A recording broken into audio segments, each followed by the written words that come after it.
नमस्कार, मैं प्रशांत कुमार गोलू एक बार फिर से आप लोग का स्वागत करते हैं गढ़ी पंचायत के रहुआ ग्राम में।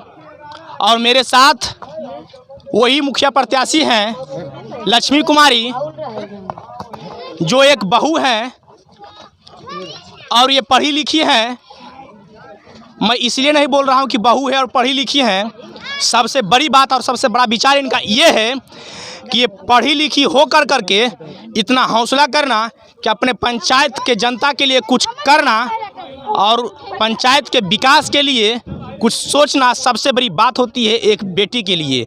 जहां बिहार में बेटी बचाओ और बेटी पढ़ाओ का अभियान चल रहा हो और कुछ दशक पहले बेटी को अभिशाप मानने वाले और अभी भी कुछ लोग जहां बेटी को एक अभिशाप मानते हैं, वहीं से एक बिहार से एक बेटी निकली है पंचायत चुनाव के लिए मुखिया प्रत्याशी बन करके। तो हम कहना तो यही चाहेंगे कि सरताज जनता देती है। और इस रहुआ ग्राम में आने के बाद कुछ लोगों से हमारी बात हुई, कुछ लोग कैमरा के सामने आए, बोले और लक्ष्मी कुमारी का कट्टर समर्थक हैं कि हम इस बार जिताएंगे, तो बस लक्ष्मी कुमारी को ही जिताएंगे। तो आइए, आपके सामने जो प्रतिनिधि हैं वो लक्ष्मी कुमारी ही हैं और हम इनसे बात करने की कोशिश करेंगे। आपका नाम क्या हुआ? मैं लक्ष्मी कुमारी मुखिया प्रत्याशी हूँ, गढ़ी बिशनपुर लखीसराय ग्राम पंचायत से। आप के माइंड में क्या आया कि आप पंचायत चुनाव में कूद गई? मेरा माइंड में यहाँ पे मैं देखी कि यहाँ पे बहुत बेबसी टाइप में है, सड़क नहीं है यहाँ पर। लड़कियों लोग को असुविधा के रूप में देखा जाता है, लड़कियों लोग को अत्याचार दिया जाता है। और तो इस तरह से मैं सोची कि हम खुद पढ़ी लिखी हूँ कि यहाँ पे जिस लोगों को लड़कियों लोग को पढ़ने की सुविधा नहीं दी जाए। जैसे वार्ड नंबर 14 में मैं वहाँ पे गई, वहाँ लड़कियों लोग से बात की, महिलाओं से, तो वहाँ पता चला कि स्कूल की सुविधा नहीं है, शिक्षा एक जरा भी, यहाँ तक कि आंगनबाड़ी तक नहीं है। तो मैं चाहती हूँ कि अगर जनता मुझे मुखिया पद में चुनती है तो हम वहाँ पे जाके स्कूल की सुविधा देंगे, जिससे कि गरीब से गरीब बच्चा लोग पढ़ सके। और फिर वार्ड नंबर मैं 13 में देखी कि वहाँ के पुलिया तक नहीं है, रोड जल निकासी तक नहीं, ये सब काम मैं करवाऊंगी। अगर हमें मुखिया पद में चुनती है तो लड़कियों लोगों के लिए निःशुल्क सिलाई प्रशिक्षण का मैं काम कराएं, जिससे कि हर एक लड़कियाँ सिलाई निःशुल्क सीख सकें। सबसे बड़ी बात होती है सबसे बड़ी बात होती है कि अगर जो आप शिक्षित हैं तो आप कभी नहीं चाहिएगा कि आपके घर, आपके समाज के लोग अशिक्षित रहें।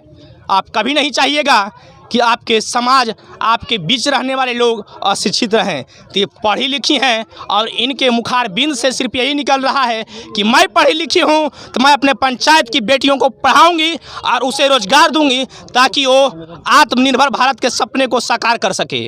और बात करते हैं, मान लीजिए कि आप मुखिया बन गई तो किस तरह का कार्य प्रणाली रखिएगा अपने राज्य में? अगर हम मुखिया बनती हूँ तो अपने गांव में धूमधाम से दुर्गा पूजा का आयोजन करवाऊंगी। और जो काम जी, तो धूमधाम से दुर्गा पूजा का आयोजन करवाइएगा, तो डांस उस लाइएगा?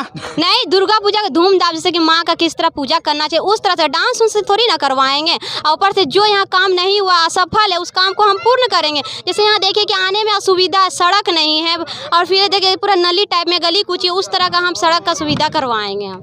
सबसे बड़ी बात होती है कि आज हमारे बिहार में, हमारे देश में सबसे ज़्यादा बेरोजगार हैं तो युवा हैं, और ये भी एक युवा है। तो आप युवा के लिए क्या करिएगा? युवा के लिए, नारियों लोग के लिए हम, जैसे कि जो लड़कियां लोग नहीं पढ़ी लिखी है उन लोगों को हम पढ़ने में सुविधा दिलवाएंगे। और ऊपर से स्कूल की जगह में जो गरीब लड़की लोग को, उन लोगों को हम टीचर का सुविधा हम खुद दिलवाएंगे। हम पढ़ी लिखे, हमसे अगर सुविधा होती है तो हम उसको सुविधा के रूप में हम उसको पढ़वाएंगे। और जैसे कि जो लड़कियाँ लोगों को सफल हो जाती है पर पढ़ने के लिए कोशिश करती है, पर उसका माँ बाप लोग दबा देती कि नहीं तुम्हें नहीं पढ़ना है, तो हम सोचते कि नहीं, उन लोगों अगर उसका मन है कि मुझे पढ़ना, आगे बढ़ना है, तो हम जरूर उसको पढ़वाएंगे।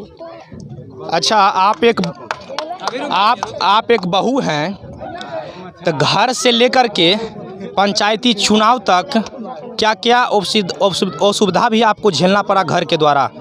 मेरे घर में तो कोई असुविधा नहीं हुई है, क्योंकि हमें पढ़ने की छूट दी जा रही है। नहीं, वो चीज़ नहीं मैंने पूछा जैसे बहुत सारी बेटी होती है, अगर उस समाज सुधारक निकल जाए तो घर से उसे रोका जाता है, दबाव दिया जाता है, और ये समाज सुधारने के लिए निकली हैं तो क्या इसमें कोई असुविधा भी आपको नहीं, हुआ? हमको ऐसा कुछ नहीं हुआ है। जैसे कि सास ससुर पति देवर ये सब आपको रोके भी कहाँ जाएगी, बड़ा आई है पंचायत चुनाव लड़े वाली? कोई हमें नहीं रोकी है, सब मेरा साथ सपोर्ट है कि नहीं तुम इस तरह नया सोच में गई है तो नया सोच को बदलो, समाज को बदलो, ऐसा मुझको करने के लिए खुद जोर दिया जा रहा, हमको नहीं रोका जा रहा, क्योंकि बोल रहा तुम बदली है तो सबको बदलो। जैसे सबसे बड़ी बात आया भैया कि तुम बदली हो तो सबको बदलो, ये सोच जन जन तक जाना जरूरी है। और इससे पता चलता है कि आप अगर जो एक बेटी को शिक्षित करते हो, डंके की चोट पे कहूँगा कि वो 100 बेटी को शिक्षित करेगी और हमारे समाज को जन कल्याण की ओर ले जाएगी, जहाँ बेटी को एक और पूजा जाता है। अगर जो आप बेटी को पूजोगे पढ़ाओगे तो बेटी आपको पूजने के लायक बना देगी और आपके समाज को सुधार कर एक नई दिशा देगी, और वो दिशा स्वर्णमय होगा, जहाँ ना तो जातिवाद होगा ना तो गांववाद होगा। लक्ष्मी कुमारी के द्वारा जब बनेगी प्रतिनिधि तो सिर्फ और सिर्फ विकासवाद होगा। जय हिंद, जय भारत।